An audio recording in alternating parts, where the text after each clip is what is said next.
하나님의 말씀은 열왕기상 12장 25절에서 33절까지입니다. 구약 성경 536쪽쯤 되겠습니다. 열왕기상 12장 25절에서 33절까지 말씀을 한 절씩 교독을 하도록 하겠습니다. 말씀을 교독하겠습니다. 여로보암이 에브라임 산지에 세겜을 건축하고 거기서 살며 또 거기서 나가서 분회를 건축하고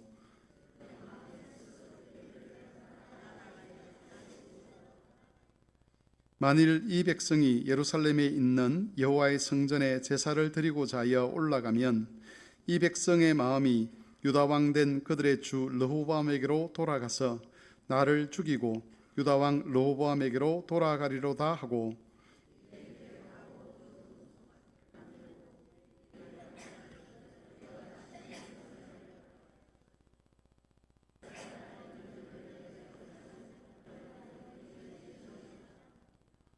하나는 베델에 두고 하나는 단에 둔지라.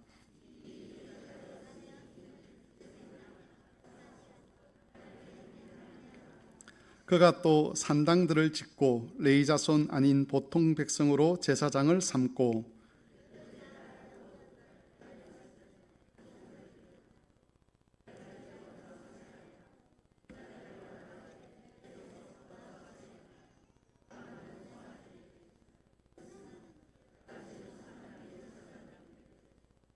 같이 읽습니다. 그가 자기 마음대로 정한 달 곧 8째 달 15째 날로 이스라엘 자손을 위하여 절기로 정하고 베들에 쌓은 제단에 올라가서 분향하였더라. 너는 시냇가에 심은 나무라. 찬송하겠습니다.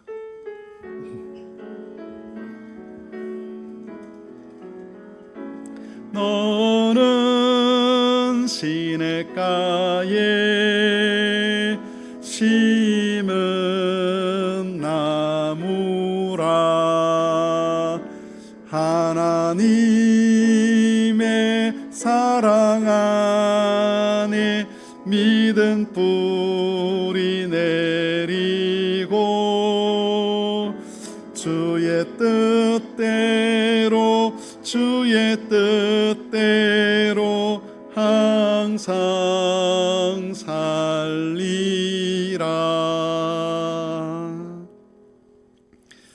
읽은 말씀을 가지고 언약을 버린 북왕국 이스라엘에 관해서 하나님의 말씀을 살펴보도록 하겠습니다. 남왕국 유다와 북왕국 이스라엘이 분열된 사건에 대해서 우리는 지난 시간에 살펴보았습니다.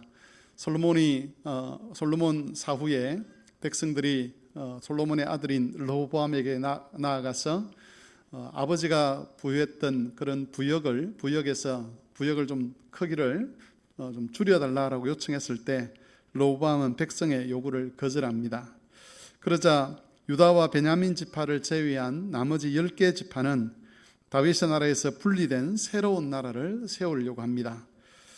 그들은 나라를 이스라엘이라는 이름으로 부르고 그리고 거기에 왕을 세우는데 여로보암이라는 사람을 왕으로 세워서 드디어 북왕국 이스라엘 역사가 시작됩니다. 그래서 다윗과 솔로몬 때에 통일 왕국을 이루었던 이스라엘이 솔로몬 이후에는 북왕국 이스라엘 그리고 남왕국 유다 이렇게 두 개의 나라로 쪼개지게 되는 것이죠.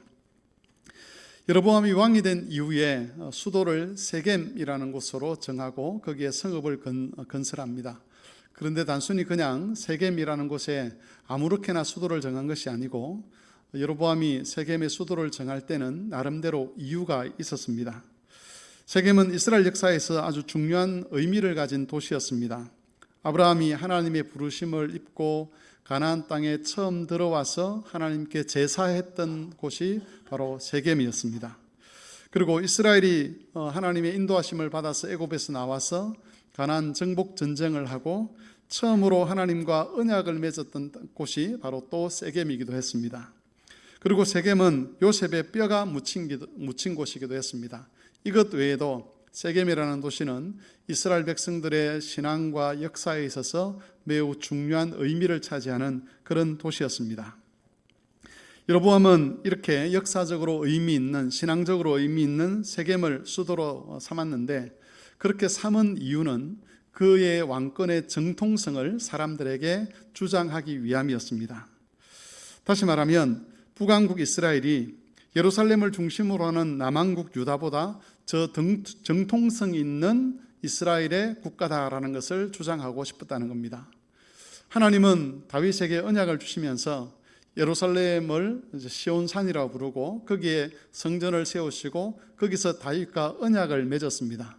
그래서 다윗과 분리되어서 떨어져 나온다는 것은 곧 하나님에게서 떨어져 나오는 것과 같은 의미를 지닌 행동이었습니다.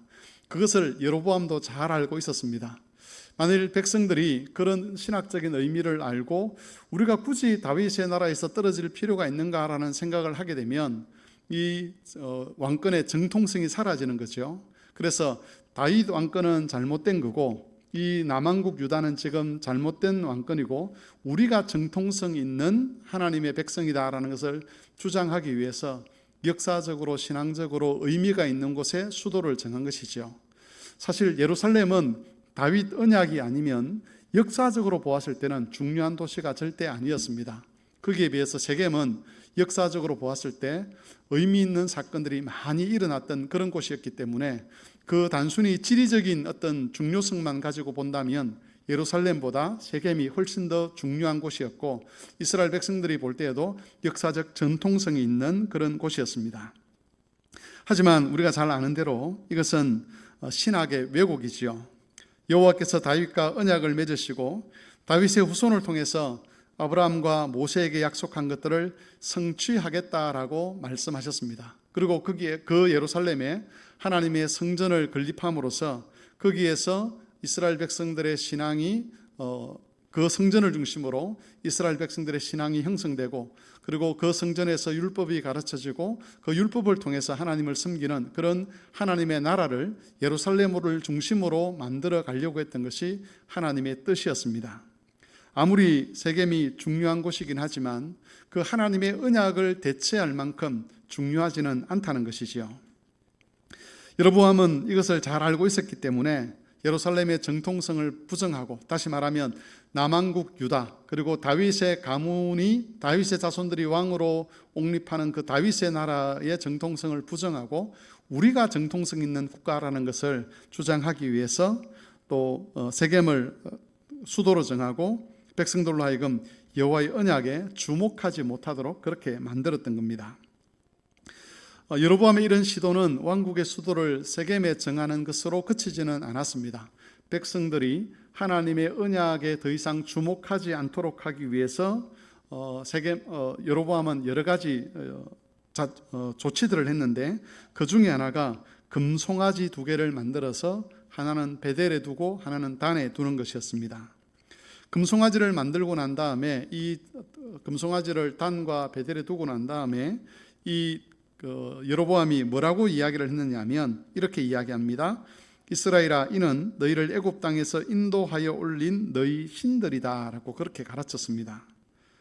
가나안 정복 이후에 다윗 시대와 솔로몬 시대의 초기를 제외하면 이스라엘 백성들이 여호와 하나님을 제대로 알았던 적이 거의 없었습니다.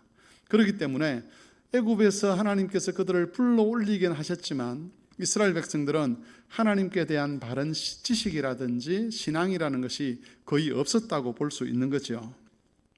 그런 상태에 있는 이스라엘 백성들에게 이 여로보암이 수도를 세겜에 정하고 그리고 또 금송아지 우상을 만들어서 다윗의 후손들이 섬기는 저 하나님, 저 성전에서 섬기는 저 하나님이 진짜 하나님이 아니라 우리가 지금 만들어 놓은 단과 베델에 갖다 놓은 이 금송아지가 우리를 애굽에서 우리를 구원하여 낸 그 여호와 신이다, 여호와 하나님이다라고 그렇게 가르쳤을 때 많은 이스라엘 백성들, 북왕국 백성들이 그 가르침에 미혹되어서 남왕국 유다가 예루살렘을 중심으로 섬기던 그 여호와 하나님을 버리고 이 단과 베델에서 금송아지를 섬기면서 마치 그것을 하나님 섬기는 것처럼 그렇게 생각하게 된 겁니다.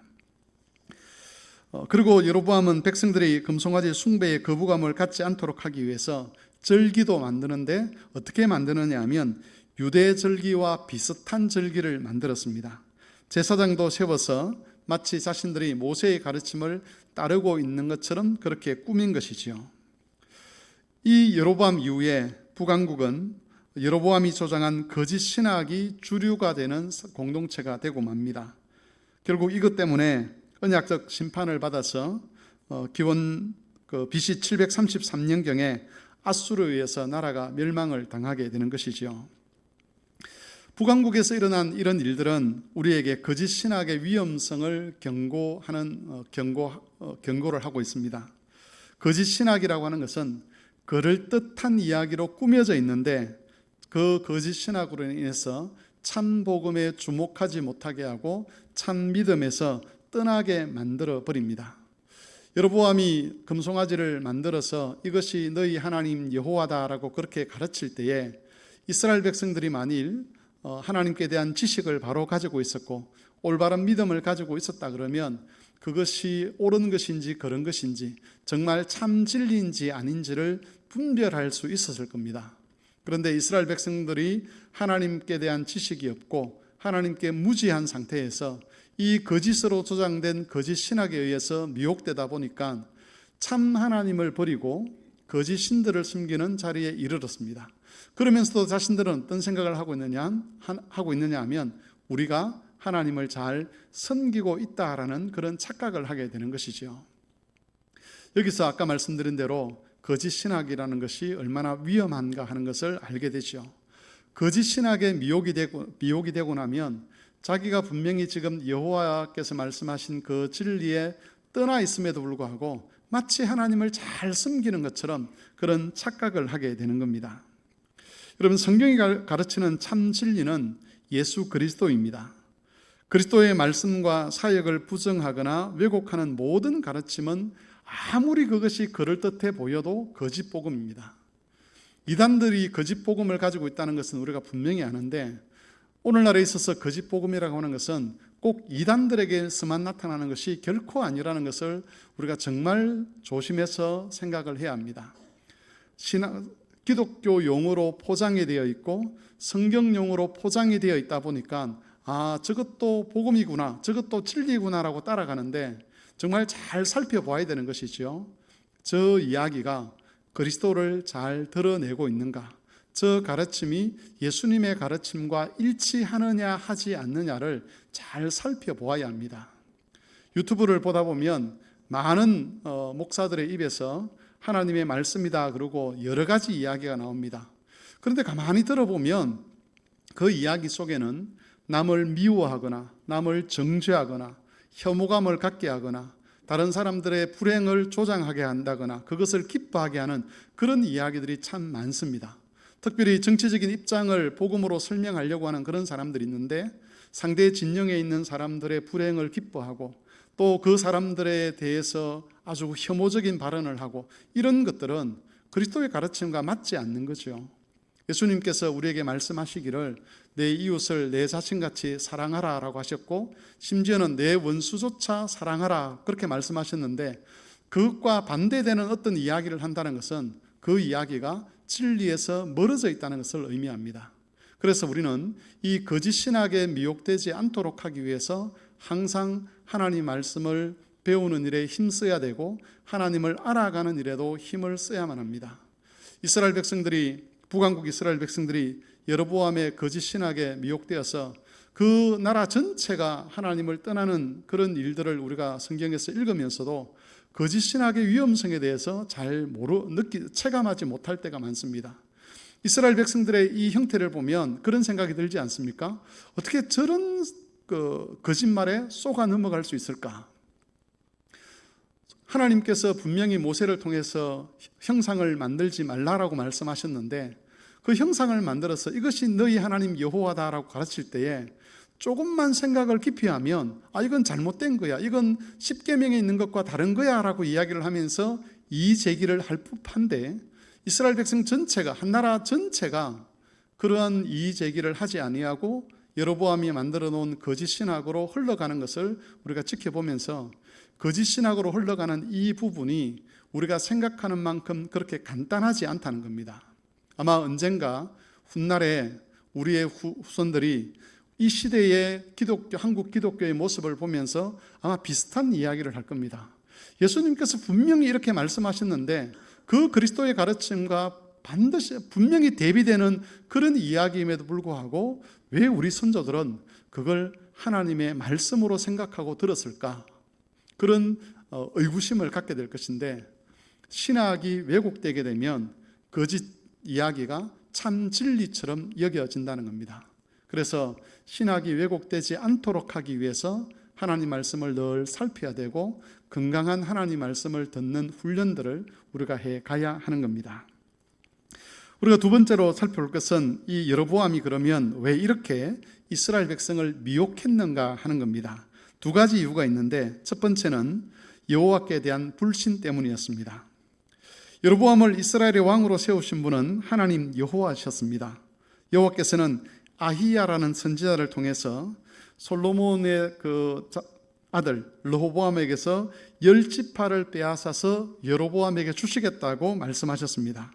그리고 그렇게 빼앗은 이유가 뭐냐라고 했을 때에 열왕기상 11장 33절에 보면 이 솔로몬이 그리고 이스라엘이 여호와의 길로 행하지 아니하고 여호와 보시기에 정직한 일, 그리고 여호와의 법도 여호와의 율례를 행하지 않았기 때문이라고 말씀하셨습니다.